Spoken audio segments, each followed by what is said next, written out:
नमस्कार, ABP news में आपका स्वागत है। मैं हूं रोहित सिंह सावंत, भारत का हूं, भारत की बात करता हूं। आज देश की सबसे बड़ी खबर उत्तर प्रदेश के हाथरस से आई। यहां के सिकंदरा राऊ में एक सत्संग के दौरान मची भगदड़ में 107 लोगों की मौत हो गई। अलीगढ़ के कमिश्नर ने 107 मौत की बात कही है। सुबह को जहां सत्संग हो रहा था, शाम होते होते लापरवाही की वजह से वो जगह शमशान में तब्दील हो गई। हादसे की वजह उमस और तेज गर्मी को बताया गया। भगदड़ की स्थिति बनने को बताया जा रहा है। जांच के बाद असली वजह की पुष्टि हो पाएगी। मारे गए लोग यहां संत भोले बाबा का प्रवचन सुनने पहुंचे थे। यह हादसा क्यों हुआ और कौन है इसका जिम्मेदार, इस वक्त यही सवाल सबसे बड़ा है। लोकसभा में प्रधानमंत्री मोदी ने इस हादसे पर गहरा दुख जाहिर किया। इसके साथ ही सीएम योगी ने घटना पर दुख जताते हुए अफसरों को युद्ध स्तर पर घायलों की मदद और उपचार के लिए कहा है। सबसे पहले इस हादसे की जमीनी तस्वीर क्या है वो एक रिपोर्ट के जरिए मैं आपको दिखा दूं, लेकिन एक और बड़ी महत्वपूर्ण बात, वहां पर जो चश्मदीद थे, एक चश्मदीद से जब एबीपी न्यूज के संवाददाता ने बात की तो उस चश्मदीद ने कहा कि जैसे ही जो संत हैं भोले बाबा, जैसे ही वो अपनी गाड़ी में बैठे और उस सत्संग की जगह से उनकी गाड़ी निकली, वैसे ही भक्त वहां पर कूद पड़े उस जमीन के उस टुकड़े पर, यानी उस सड़क पर जहां पर उन्होंने पैर रखा था, और वहां की मिट्टी उठाने के लिए, और उसी वजह से ये भगदड़ मची है। ऐसा दावा एक प्रत्यक्षदर्शी का है। ऐसे कई दावे हैं, लेकिन अगर ये बात भी है तो सचमुच हैरान करने वाले। लेकिन आगे इसकी पड़ताल करेंगे, लेकिन अभी ये रिपोर्ट देखिए।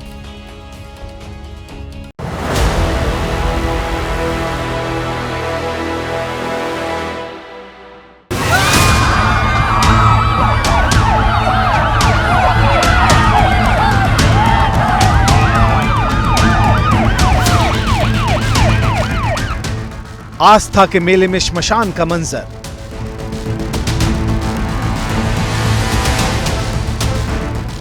मोक्ष के प्रवचन में मौत का तांडव।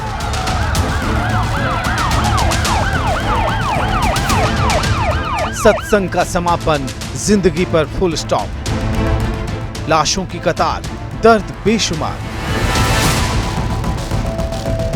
तस्वीरें ऐसी कि कलेजा चीर देंगी। किसी ने मां खोया, किसी ने बेटा गंवाया, तो किसी के सिर से पिता का साया उठ गया। नारायण साकार हरि यानी भोले बाबा ने हाथरस में सिकंदरा मऊ के फुलरई गांव में सत्संग का मेला क्या जमाया। बदइंतजामी की वजह से हुए हादसे में परिवार के परिवार उजड़ गए।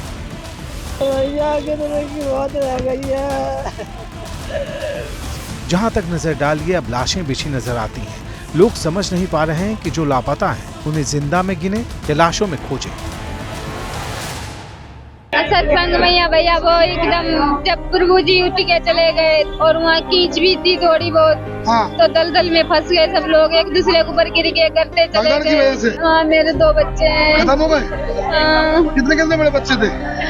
एक 3 साल की मेरी बिट्टू हुई काव्या, और एक 9 साल को चोरा मेरो छाया 15 साल की। दिमाग नहीं है, वो बोलती नहीं है बिल्कुल। मंगलवार को भोले बाबा के सत्संग का समापन था। बताया जा रहा है कि कार्यक्रम स्थल पर जितनी जगह थी उससे ज्यादा लोग जमा हो गए।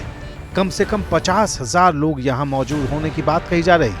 गर्मी के चलते इनमें से कुछ लोग बेहोश हुए। इसके बाद भगदड़ मच गई और जो लोग चपेट में आए वो मौत का शिकार होते चले गए।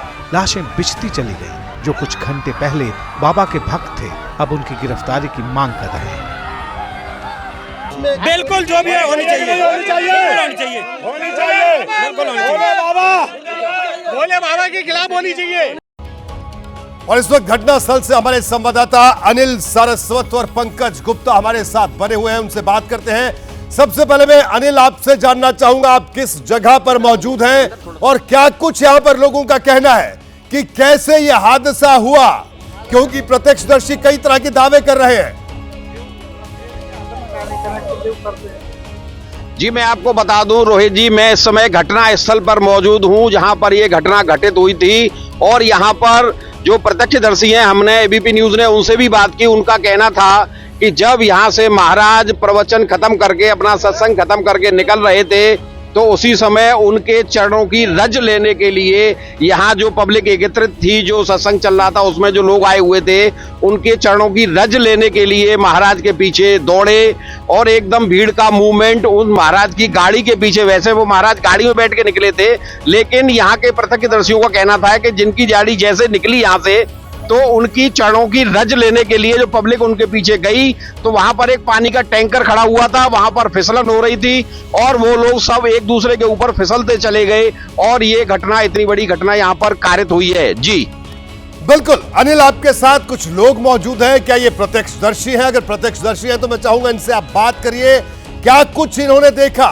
कैसा मंजर वहां पर था, कैसे ये हादसा हुआ, प्रत्यक्षदर्शियों की जुबानी बताइए अनिल। जी जी जी, क्या नाम है आपका? अनिल यादव। अनिल जी बताइए, क्या यहाँ पर आप लोग थे उस समय मौजूद जब यहाँ पे घटना हुई थी? थे यहाँ पे। क्या थी घटना पूरी? घटना एकदम यहाँ से बाबा जी गए यहाँ से, तो उनकी भीड़ ने उनकी पैरों की जो धूल होती है उसके लिए एकदम भगदड़ मची यहाँ पर उनके लिए।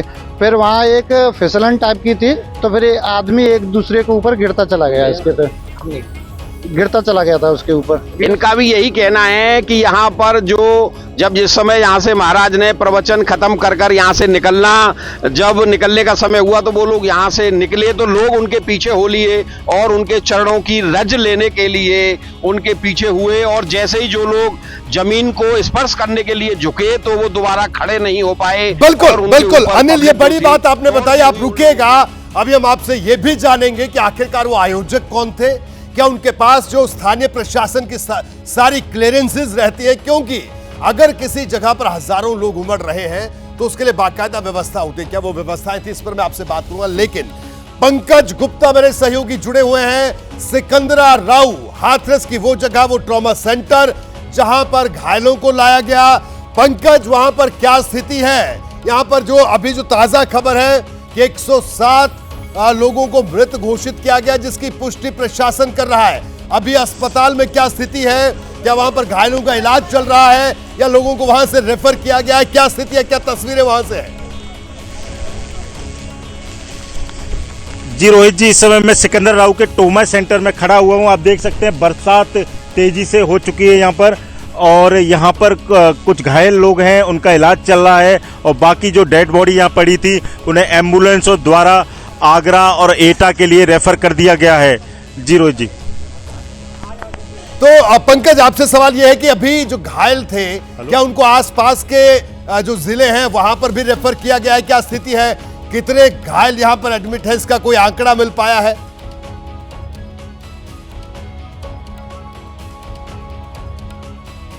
सभी 1 दर्जन घायल जो मरीज हैं उनको रखा गया है। बाकी हाथरस और आगरा और पास के डिस्ट्रिक्ट एटा में जो घायल 150 लगभग बताए जा रहे हैं उनको रेफर कर दिया गया है। जी, मेरे साथ कुछ गांव के प्रधान वगैरह हैं, ग्रामीण है, मैं उनसे भी पूछना चाहूंगा कि यहाँ की स्थिति क्या थी जब ये मौके पे थे। क्या नाम है आपका? मेरा नाम सुबीर प्रधान अमोसी है, मैं सिकंदरा के पास में मेरा गाँव है, और यहाँ स्थिति इतनी गंभीर थी, यहाँ डेड बॉडियों के तांता लगा हुआ था। इसकी वीडियो और लोगों में पर्सनली पास का गांव है यहाँ फुलरी, ये बाबा का वो था प्रोग्राम। लेकिन मेरा मानना यही है कि ऐसे प्रोग्रामों को अगर नजरअंदाज ऐसे करेगी गवर्नमेंट तो कैसे काम चलेगा।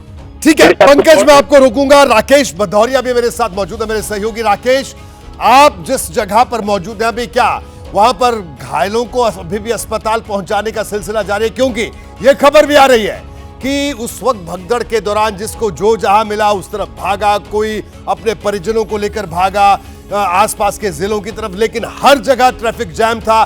क्या स्थिति थी, इतना भयावह मंजर वहां पर? जी देखिए रोहित जी, आपको बता दूं जो ये हादसा हुआ है, सबसे पहले एटा जनपद का जो बॉर्डर है हाथरस से, वहां क्लिनिक पहुंचे थे श्रद्धालु। उनको लगता था कि शायद इनमें कोई जान है जिससे डॉक्टर सही कर देंगे। तो हमारे यहाँ एक पिलुआ कस्बा पड़ता है, डॉक्टर एनपी सिंह के क्लिनिक पर 2-4 टेम्पोज में मरणासन स्थिति में लेके जब पहुंचे तो डॉक्टर देख के घबरा गए। बकौल डॉक्टर वो समझ नहीं पाए कि तो जिनकी लाशें यहाँ पे हैं वो कैसे यहाँ तक आ पाए। उन्होंने संपर्क किया, मुझे भी उनसे खबर लगी। उसके बाद भगदड़ सी मची, लोग अपने अपने जो मृतक थे उनको ढूंढते हुए सीधे आने लगे एटा में। और यहाँ पोस्टमार्टम हाउस पर तो ये आलम है कि लोग प्रशासन को शिनाख्त का मौका ही नहीं दे रहे थे, खुद ही अपने मृतक लोगों का चेहरा देखकर शिनाख्त करना चाहते थे। भीड़ भाड़ थी, अफरा तफरी थी। बाद में बमुश्किल यहाँ पर एसएसपी डीएम पहुंचे, तब व्यवस्था को सुचारू किया गया। आपको बता दें कि बहुत ही अव्यवस्थाओं का माहौल था, यहाँ डॉक्टर्स की भी कमी थी। लेकिन अब आपको दिखाना चाहूंगा, यहाँ से एम्बुलेंसेज में भरकर जो डेड बॉडीज हैं पोस्टमार्टम के पास जा रही हैं, अब उनके परिजनों को सौंप दी गई हैं। परिजन उन डेड बॉडीज को लेके अपने अपने घर जा रहे हैं। आपको बता दूं, भोले बाबा का जो सत्संग होता है इसमें लाखों की भीड़ आती है और इस भीड़ का नियंत्रण करने का कोई इंतजाम नहीं होता। बताया ही जाता है कि उसके जो एग्जिट दरवाजे थे वो भी बहुत कम थे, जिससे भगदड़ के समय लोग एक साथ बाहर नहीं निकल पाए, भीड़ डिस्पर्स नहीं हो पाई। कुल मिलाकर बहुत बड़ी लापरवाही सामने आई है और इस लापरवाही का आलम यह है कि एटा जनपद में हुजूम लगा हुआ है, लाखों लोग आ रहे हैं। आसपास के तमाम क्षेत्रों से लोग यहाँ अभी लक्ष्मी नारायण चौधरी जो उत्तर प्रदेश सरकार के मंत्री हैं, वो भी मुख्यमंत्री के निर्देश पर यहाँ पहुंचे हैं। उन्होंने मृतकों के परिवारजनों से बात की है।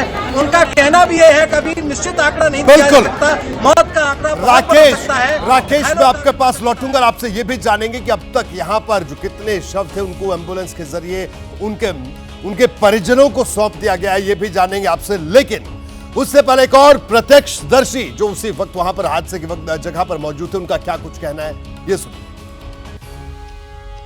5 से 5.5 लाख के लमसम में यहाँ पे काफी लोग व्यक्ति लोग थे यहाँ सर। और 5 लाख तो जो जब बाबा यहाँ से गए हैं 1.5 या 2 के बीच में जब यहाँ से गए हैं, तो श्रद्धालु लोग हैं जो बाबा के चरणों की धूल, जैसे कि बोलते हैं, बाबा के चरणों की धूल लेने के लिए। तो जैसे बाबा यहाँ से गए हैं, ये जो कट है जो रोड का कट है, तो चरणों की धूल लेने के लिए एकदम जैसे कि नहा रहे हैं, तो झुकने के लिए कारण एक दूसरे पे पब्लिक एकदम चढ़ी है। तो उधर क्या था, पानी पीने का एक टैंक खड़ा हुआ था, वहाँ 2 टैंक खड़े हुए थे, तो वहाँ रपटन भी थी और बारिश के कारण सर वहाँ पानी में भरा हुआ था। रोड के किनारे जो नाली बनी हुई है उसमें, तो एक दूसरे पे सर वो जैसे एक का पैर फिसला है, तो एक दूसरे के पकड़ने के कारण एक दूसरा फिसलते ही गड्ढे में गिरते गए हैं और एक दूसरे के ऊपर गिरते गए। ऐसे ही अचानक कम से 400 से 500 के लोग लमसम वहाँ एक दूसरे के ऊपर गिरे हैं मिट्टी में काफी। और ऑन द स्पॉट वहाँ पे कुछ बच्चे भी थे, करीब जैसे कि 1.5 से 2 साल के, कुछ लड़कियाँ थी, कुछ बुजुर्ग थे, ऑन द स्पॉट वहाँ खत्म हो गए थे, कम से कम 30 से 40 के लमसम। और बाकी की जो डेड बॉडियाँ सिकंदराबाद है, कुछ पिलुआ थाने में है और कुछ एटा मेडिकल कॉलेज में कुछ पहुँचाई गई हैं।